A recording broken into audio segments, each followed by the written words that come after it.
What's going on, ladies and gentlemen? Thank you so much for tuning in. My name is Mike Diack. I am a master plumber and licensed HVAC contractor in New York, South Carolina, and Florida. And today, we are at the grand opening, actually they are opening in a couple hours, of Smash House Burgers, the 5 Towns' premier kosher burger joint.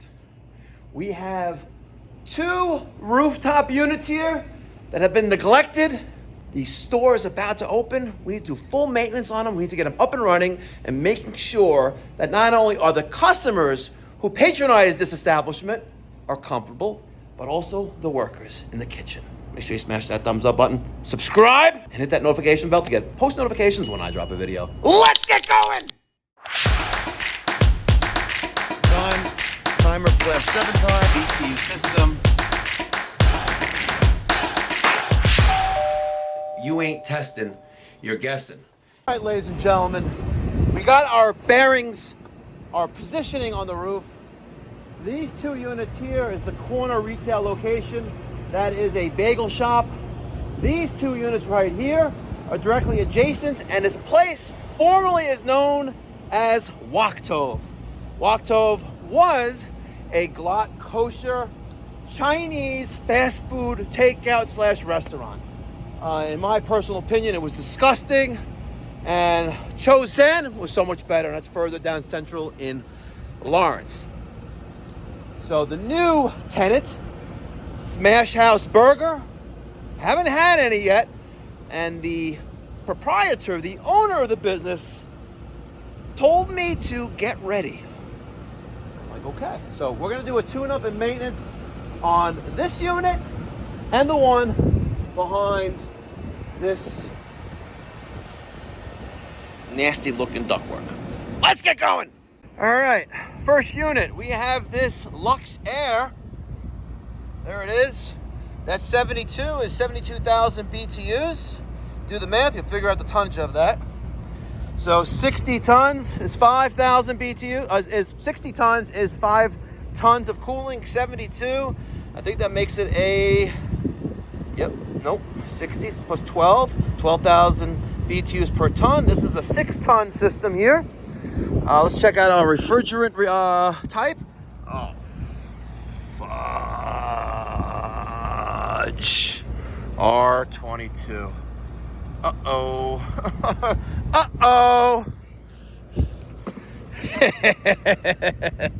Uh-oh. So, there is unit number 1. Let's check out unit number 2. Uh-oh. Hold on, here we go. What do we see? Daniel Maida. Want to do that again? Oh, man. Oh, man. Holy shit. In the coil. What is that? Ew. Well. Oh, the insulation's falling apart. Well, the proprietor of Smash House Burger is very lucky that today is actually their first day of operation. So at 12 o'clock today, which is less than 2 hours from now, these units got to be fully functional and operational, disinfectant, and cleaned. Let's make it happen. System number 2. Wow, look at all that greased. It's already 50 units. All right, now this greased food. What do we have here? Under the foil. All right. We have 20 by 30 by 1. We have 14 by 25 by 1. And we probably have the same nice, good, hot discharge air. What? That was not hot. No, it's not so hot at all. And also 20 by 30 by 1, 14 by 30 by 1. Okay, so let's focus on the evaporator. We're going to clean both evaporator coils.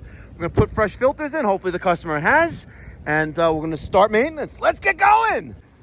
So I am parked in a spot that says no stopping anytime. So I didn't actually stop. I'm parked illegally on the curb sidewalk.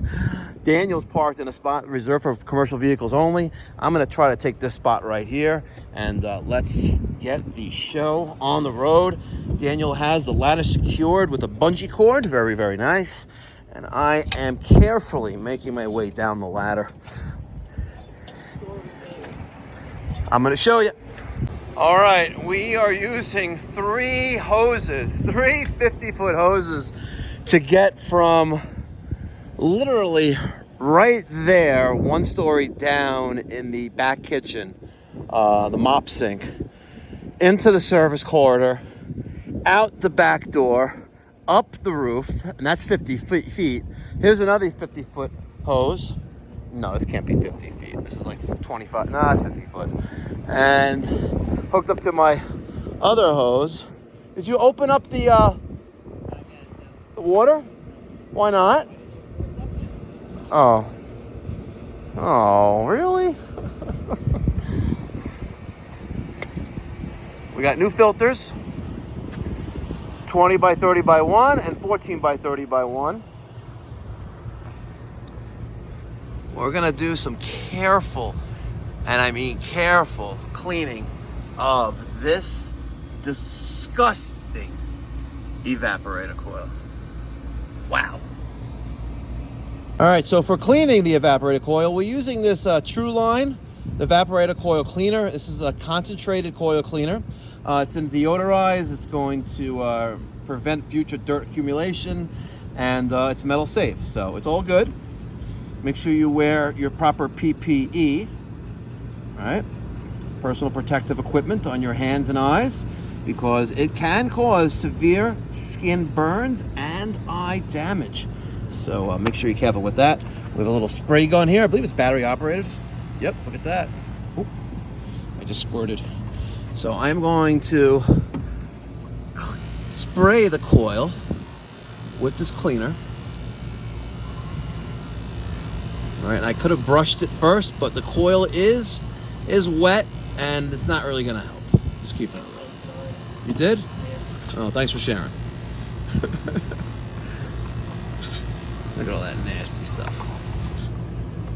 By the way, there's a link in the description box on Daniel's YouTube channel on getting this on Amazon. And if you support, if you want to support the channel, especially Daniel's channel, DC HVAC, you'll click on the link and it'll be an Amazon link, and Daniel will get a small affiliate commission on the sale. Small, I mean like 1%, which is like a penny. How's your hose? It's good. All right, so our disconnect panel is off. We're gonna remove this access panel. So that's gonna expose the opposite side of the evaporator coil. And we're gonna try to force water from the right side across the coil and out the left side. And we're not gonna be able to do that because we have 4 rows of coil. Not gonna happen. That's a lot of rows of coil. Yeah, it's a lot of rows of coil. A lot of rows of coil. Yeah, it ain't going through nothing. Nope. Nope. All right. Very tedious process here to clean the evaporator coil.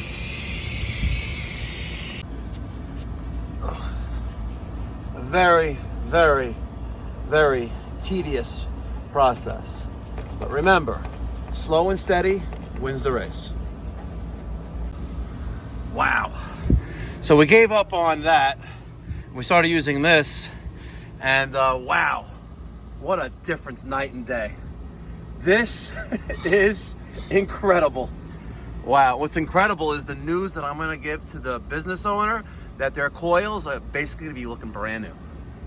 All right, while we're letting the no rinse evaporator foam coil cleaner by New Calgon do its duty, I have the New Calgon New Bright in my coil gun. We're gonna start cleaning the condensing coil on the opposite side of this rooftop package unit and give her a good cleaning. Good stuff, by the way, but not for use on micro-channel coils. I gotta tell you, what's really rewarding in my career, my profession, is the satisfaction that I get when actually restoring an old system back to life. You know, we essentially, right before your eyes, just rejuvenated this evaporator coil. Yeah, granted, there's a little bit of dirt left on there, but a significant, and I mean significant difference than what it was when we first got it. It's gonna pan out to 0.5 on the zoom here, and it's just incredible, guys. It really is. And this is what shows that proper maintenance can do for your air conditioning system. Whether or not you got rooftop units in your commercial establishment or in your home. You know, a dirty coil is not a happy coil, and it will only result in tremendous more energy use, electric, and decreased life expectancy of the equipment because you have more runtime hours. Daniel just took off the top of the condenser fan motor. You're gonna see we do have a 2-row coil here. We got a lot of dirt along the top, some hair, like I don't even know what this stuff is, tumbleweed. Now, we could try to separate this coil, but it's not happening. We're gonna try to give it a really good rinse from the inside out and just try to rejuvenate the coil. I don't know how much water is gonna come through it. Let me take a peek as Daniel's going from the other side. And yeah, look at that. We are successful with rinsing from the inside out in a 2-row condensing coil. So, guys, unless you actually try it and do it, don't knock it.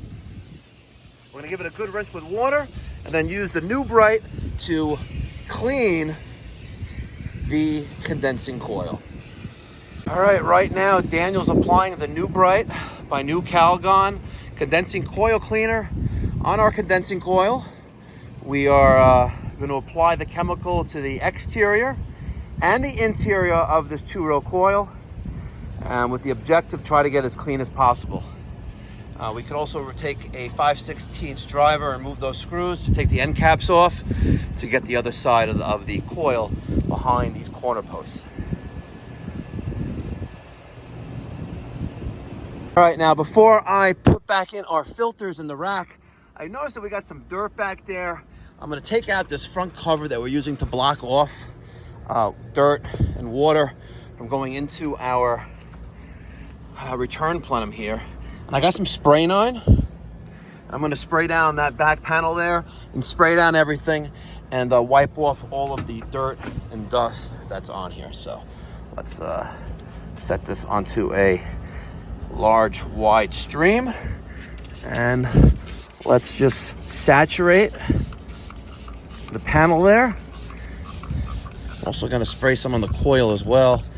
It's a good deodorizer, heavy duty cleaner degreaser. Spraying on, you can pick it up on Amazon, Home Depot, or your favorite supply store. It's great stuff, it really is, and it's a good cleaner degreaser. Perfect. All right, let that do its job for a little bit. We'll maybe put a little bit more in that back corner there, and then we're going to take a rag and wipe all of this down.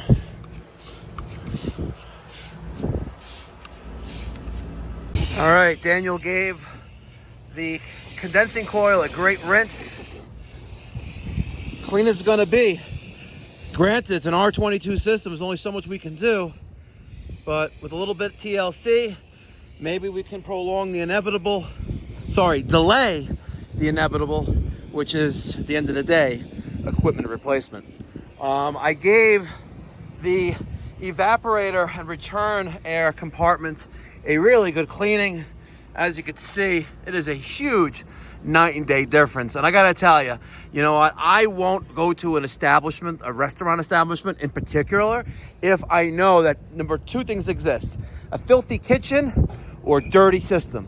And this system was filthy, right? But if you take a look at it now, you know what? I am quite proud of the work that Daniel and I did here on this system. And I can't wait to show off the other unit once we're done cleaning there. Look at this. This is a night and day difference. Beautiful. All right, I had the two return air filters installed. I am gonna make note that the filters, they're 1 inch, they should be 2 inch in thickness. So 20 by 30 by 2 is appropriate here, and 14 by 30 by 2 is also appropriate here. If you put in these 30-day filters, That's how often they're going to need to be changed.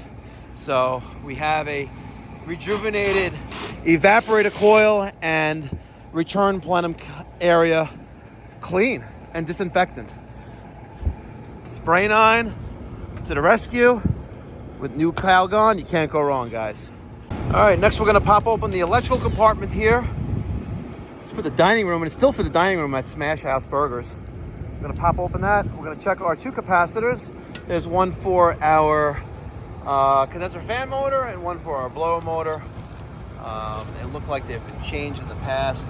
Something got a little creative there, but we'll do a test on the capacitance reading of both those capacitors.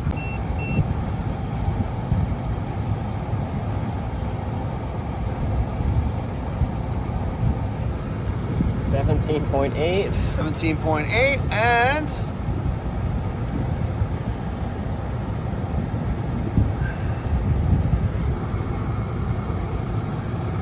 5. Let's see what they are.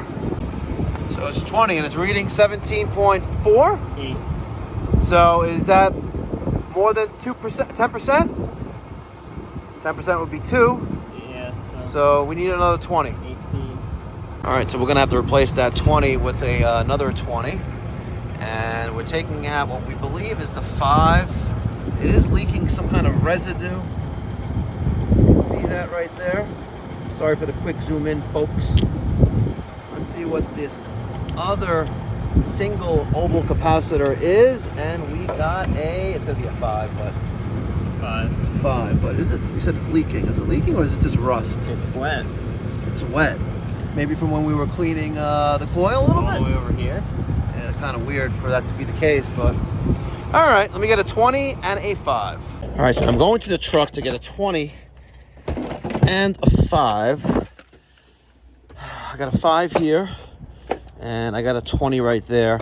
I'm also going to take a piece of band iron in case we need it to secure the capacitor in case it's a different size than what's going to fit in there. So I'll take a piece of band iron and save some time. All right, so we got the new 20 and the 5 right here. I got some band iron. And a good technician is observant of his surroundings, right? We didn't close the gas off. And I was thinking, okay, well, maybe the place is unoccupied. The gas service was turned off. Maybe someone closed it off and the other one would be off as well. But that one's on. So let me show you the reason why the unit is off. We're gonna go around to the heat exchanger side. And we got holes in our heat exchanger. So that's the reason why it's off. This customer is gonna need a new rooftop unit if they want to enjoy some heating during the heating season. All right, turn the power back on. Let's restore comfort cooling to the dining room. I'll go to the thermostat, make sure we have, there it is, it's on. Our condenser fan motor is on, discharging some nice hot air already. Nicey nice. Excellent. As promised, they hooked us up. Look at that. Oh my God. This one looks really good. This looks delicious. So we have the classic smashed, we have the loaded smashed, and we have the 305. The 305 smash burger. Huge shout out to Smash Burger. Let's eat. Remember, if you ain't testing, you're guessing. Damn. Look at that smash burger. It's delicious.